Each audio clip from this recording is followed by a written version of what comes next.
नमस्कार दोस्तों, मेरे प्यारे विद्यार्थियों, कैसे हैं आप। उम्मीद है कि सेट थ्योरी आपको अच्छी लग रही होगी, क्योंकि पिछले सारे लेक्चर आप उम्मीद है देख रहे होंगे।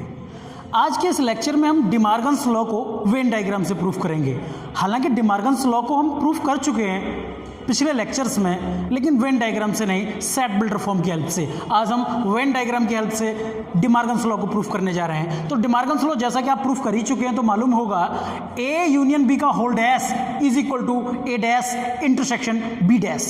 तो वेन डायग्राम इसके लिए बनाते हैं। मान लीजिए एलएचएस के लिए हम वेन डायग्राम बनाते हैं। एलएचएस के लिए वेन डायग्राम बनाइए।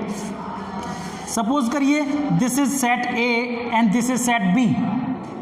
अब ये जो LHS है वो क्या है? LHS रिप्रेजेंट करती है A यूनियन B का whole dash.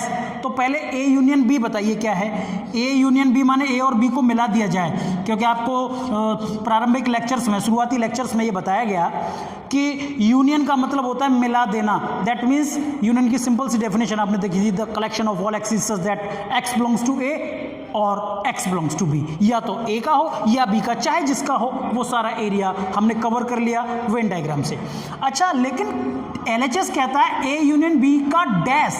Dash means dash represents the complement of A union B। So we have to find complement of A union B। Complement of A union B in the sense इस A union B का complement.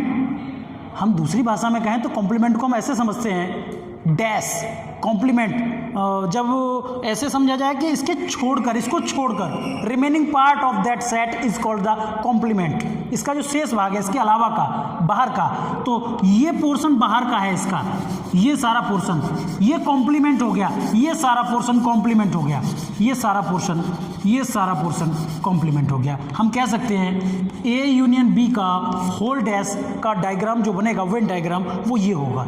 ये तो LHS बन के तैयार हुआ। अब हम बात करते हैं RHS के लिए। नाउ RHS के लिए देखिए, RHS के लिए आप फिर वेन डायग्राम एक तैयार करेंगे। A B, सपोज करिए ये A है और सपोज करिए ये B है। यहाँ क्या कहा गया? A डैश माने A को छोड़ दिया जाए। चलो A को छोड़ दिया, ये पोर्शन मिला। A को छोड़ दिया, B को नहीं। B में हम पूरा एलिमेंट ले रहे हैं, B के सारे।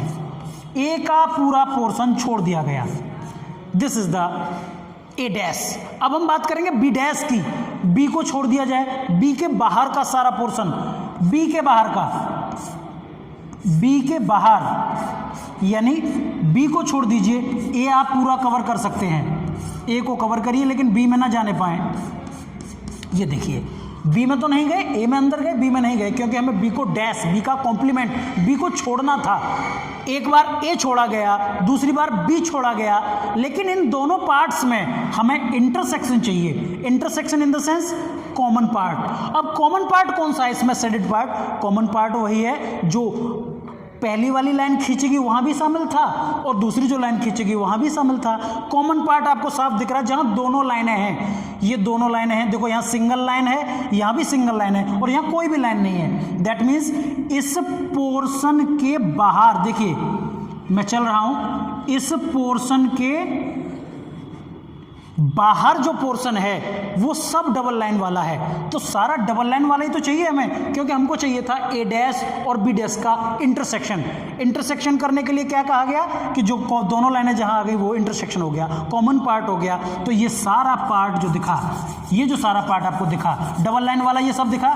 डबल लाइन वाला जितना भी पार्ट आपको दिखा, डबल लाइन वाला, वो क्या था? वो रियलिटी में था A dash intersection B dash.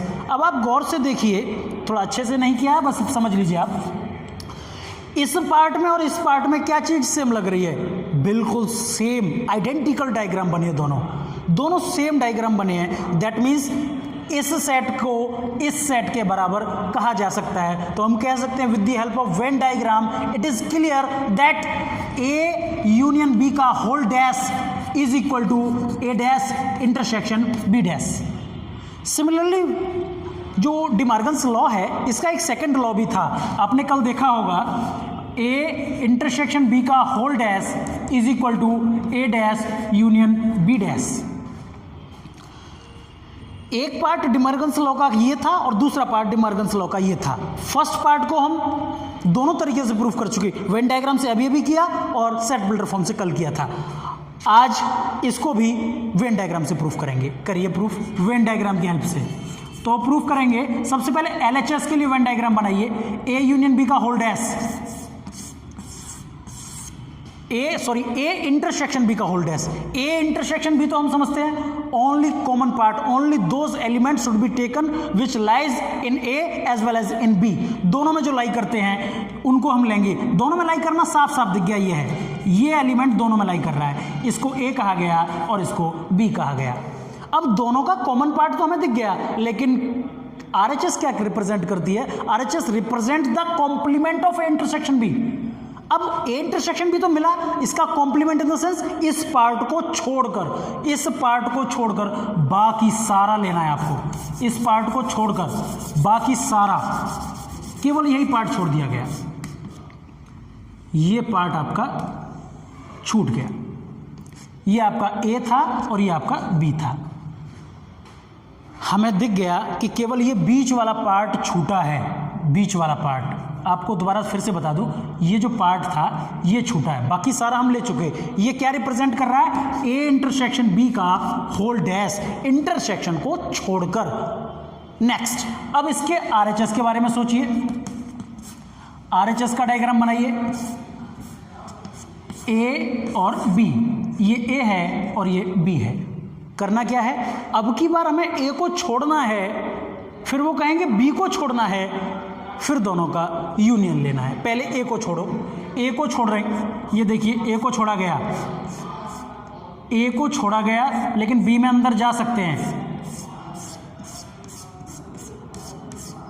ए को छोड़ दिया गया, बी में चले गए। अब की बार उन्होंने कहा बी को छोड़कर, बी का डैश माने बी का कॉम्प्लीमेंट, या फिर बी को छोड़कर, तो बी को छोड़ दिया जाए। दूसरी लाइन अब की बार थोड़ी सी एंगल बदल कर खींची गई, लेकिन इस बार बी को छोड़ देना है। देखिए बी को छोड़ दिया गया, लेकिन ये लाइनें ए के अंदर तो जा सकती हैं, ए का एरिया हम सारा ले सकते हैं, लेकिन बी में प्रवेश नहीं करेंगे। एक बार ए को छोड़ा गया, एक बार बी को छोड़ा गया। अब वो क्या कह रहे हैं? यूनियन। यूनियन माने चाहे ए को छोड़कर जो एरिया मिले वो, चाहे बी को छोड़कर जो एरिया मिला वो, दोनों एरिया कंबाइंड कर दीजिए, क्योंकि यूनियन का मतलब ही है कंबाइंड पोर्शन। कंबाइंड माने सारा पोर्शन, चाहे पहले ये लाइन हो चाहे दूसरी लाइन हो, सारा पोर्शन तो साफ दिख रहा है। ये सारा पोर्शन जहाँ लाइन है, देखिए सब, ये सब लाइन है, यहाँ भी कोई ए बी किसी ना किसी की तो लाइन है ही है, किसी ना किसी की लाइन तो यहाँ है ही है। केवल क्या बचा? इस ए का ये पोर्शन और उस बी का भी ये पोर्शन बच गया। गौर से देखें अगर, तो हमें वही चीज़ पहले मिली जो इस बार मिली है, A dash union B dash.